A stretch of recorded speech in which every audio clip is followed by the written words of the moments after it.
পাইসা মাছ ভুনা আমার আজকের রেসিপি। আমি তেলটা গরম হলে সব মসলা একসাথে দিয়ে দিয়েছি। পেঁয়াজ কুচিটা এখানে একটু বেশি দিয়েছি। পেঁয়াজ কুচিটা এখানে একটু বেশি দিলে কিন্তু ভালো লাগে খেতে। তারপর দিয়েছি এখানে রসুন কুচি, হলুদের গুঁড়া, মরিচের গুঁড়া, জিরার গুঁড়া, ধনিয়ার গুঁড়া এবং লবণ দিয়েছি পরিমাপ মতো দিয়ে পানি দিয়ে কষিয়ে নিয়েছি। মসলাটা খুব ভালোভাবে কষিয়ে নিয়েছি, তেল উঠেছে। এখন আমি মাছটা দিয়ে দিব।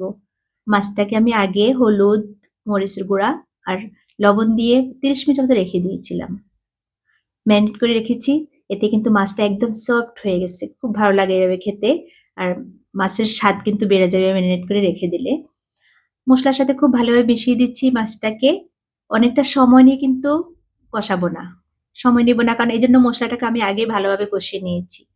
ঢাকনা দিয়ে দিয়েছি। একটু সামান্য পরিমাণ কষিয়ে এখন পরিমাপ মতো জল দিয়ে দিচ্ছি। পানিটাও কিন্তু বেশি দিতে হবে না। মাছ নরম মাছ এই মাছগুলো অনেক বেশি পানি দিতে হয় না। এই তো পানিটা কমে গিয়েছে। মাছটা কিন্তু আমার হয়ে গেছে। এখন ধনেপাতা তো দিবই।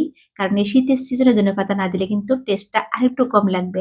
টেস্টটা আরেকটু বাড়ানোর জন্য কিন্তু ধনেপাতাটা দেওয়া। খুব সুন্দর ঘ্রাণ আসে। আর শীতের সিজনে ধনেপাতার ঘ্রাণটা অনেক সুন্দর থাকে। খুব ভালো লাগে। মাছের স্বাদ আরো বাড়িয়ে দেয়। এই তো একদম ঝোলটা কমিয়ে নিয়েছি। মাখো, মাখো হবে মাছটা। ভীষণ মজা, পরিবারের সবাই পছন্দ করবে এভাবে রান্না করলে। খেতে অসম্ভব মজা, কালারটা অসাধারণ হয়েছে। ভালো থাকবেন। আসসালামু আলাইকুম।